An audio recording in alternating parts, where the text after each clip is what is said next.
right, guys, what's going on? This is a new podcast. I know it's been some time since we actually had a podcast, but we took a lot of time putting together the Dark Knight extended analysis, and that actually took a lot out of us. So, we've been taking a break. I'm not sure when the next video episodes will be up for Talkback, but we just needed to take a break from the whole thing because that really took a long time to put together. But anyway, this is a big. I don't know whether this is big, but it's big in the sense that you see, there's been like a conspicuously absent talkback show since the inception of these things, over a year ago, and that's Star Wars.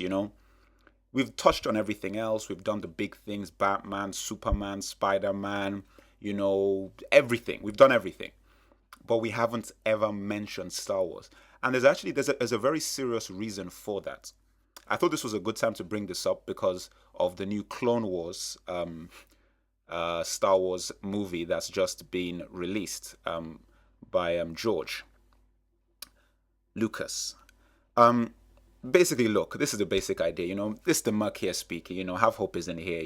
Have Hope is not necessarily a Star Wars guy. You see, Star Wars is probably the single most influential thing in my childhood and my life, like as far as when it comes to entertainment. Like if you talk about cartoons I've watched, movies I've seen, whatever you want to call it, it's probably the most. Episodes 4, 5, and 6 are probably the most influential things that I've ever seen in my entire life. So they went beyond like how important a movie is to you, or like how much you're a fan of this. This is went beyond because the whole mythology that was created in A New Hope, Empire Strikes Back, and Return of the Jedi permeated like everything. And I'm not the only one. This goes for millions of kids who grew up in the 80s and late 70s, who are like roughly the same age as me and all over the world, who like you grew up with these things and they actually defined a lot of sort of the ways you thought about sci-fi, the way you thought about comics, the way you thought about blockbuster movies, the way you thought about, going out playing with lightsabers, space wars and lights and blah, blah, blah, special effects, whatever you want to call it. It really, Star Wars defined a lot of things.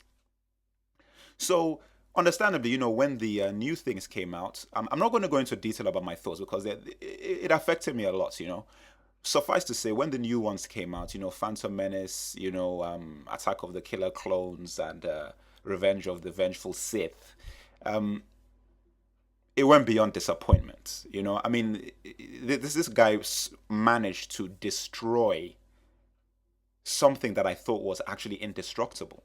Like, I thought Star Wars cannot be destroyed. It's like, even if you went out there and made an average film, you can't take Star Wars down. It's just too good. That's how I felt before I saw Phantom. Like, it doesn't matter Phantom Menace even if it's like an average film, I'm still gonna love this movie. I watched this movie 3 times in the cinema, trying to like it, and I couldn't succeed. I'm not gonna go into detail on these things, but just suffice to say that those things ravaged my memories of one of the greatest things that I think has ever been created out of the United States, out of media, out of film, whatever you want to call it. Star Wars stands, those first 3 films, as probably some of the greatest things that have ever been made in sci-fi or fantasy. For some reason, George has systematically destroyed something that he actually created. Like, Talkback is about talking about how other people come in and mess up the creator's work. We've got Terminator, we've got Superman, we've got Batman, we've got all these things that, the originals were so fantastic. Then they come in, these new guys come in and just mess with the whole mythology, blah, blah, blah. This is peculiar because there's nothing you can actually say, because it's actually the creator that's coming in and basically telling you that, the fans don't matter. I don't really care what they think. I'm going to just do what I think. And Star Wars is for kids.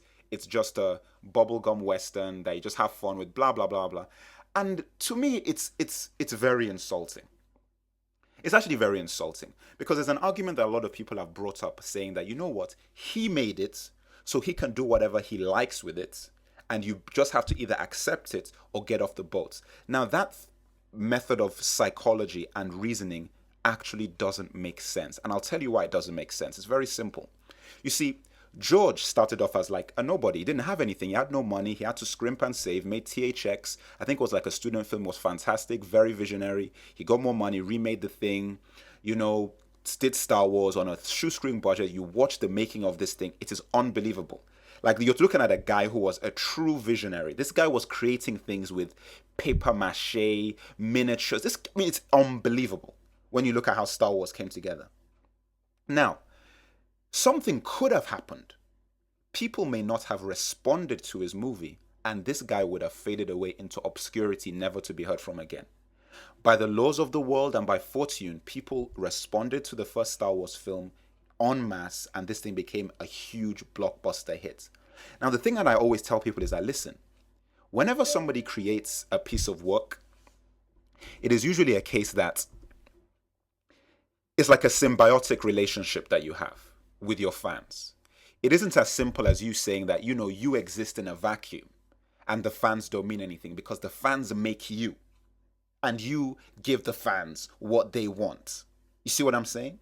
So George wouldn't actually have the billions and wouldn't have the Lucas Arts, Lucasfilm, and Lucas all of these things if it wasn't for the fans.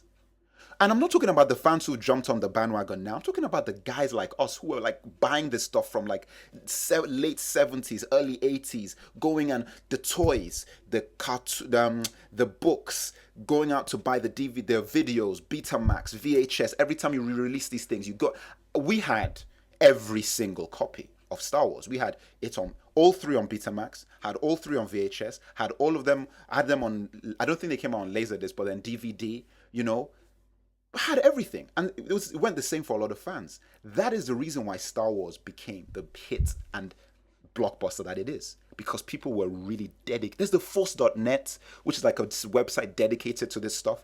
And for you to come out and tell these people, 40-year-old people now, mid-30s, you know, tell grown-up adults that, you know what, you don't matter anymore. It's now for the kids. That is like spitting in the face of people that actually gave you. They actually gave you the career that you have. So the fans do matter. No matter what anybody says, no matter what people think, this, that, and the other, the fans are the most important thing. And not just the guys who are jumping on, the guys who were there in the beginning, who are the reason why it stayed around. So now when you come out with something like Clone Wars, what the hell is this? What the hell is this cartoon? I looked at the numbers this weekend. This thing has basically bombed. I don't care what anybody says. Oh, you know, it wasn't meant to be big. It wasn't meant. Anything that has the name Star Wars in front of it, that comes out in a cinema and doesn't go straight in at number one, has flopped. Anything that has the name Star Wars ahead of its name, that doesn't make a minimum of at least 60 million in its opening weekend, 50 million, has flopped. Because even if a quarter of the fans of Star Wars actually go out to watch a Star Wars product in the first weekend, you're going to make $50 million. There are that many Star Wars fans out there. So there's something that has gone on now that I think Lucas and Lucasfilm and everybody, they've pushed the fans so far that they've basically now rebelled. And these guys are basically saying, you know what, guys, we're done. I'm done. I never thought I'd ever say this. I'm not going to watch Clone Wars, this cartoon. I'm not going to watch it.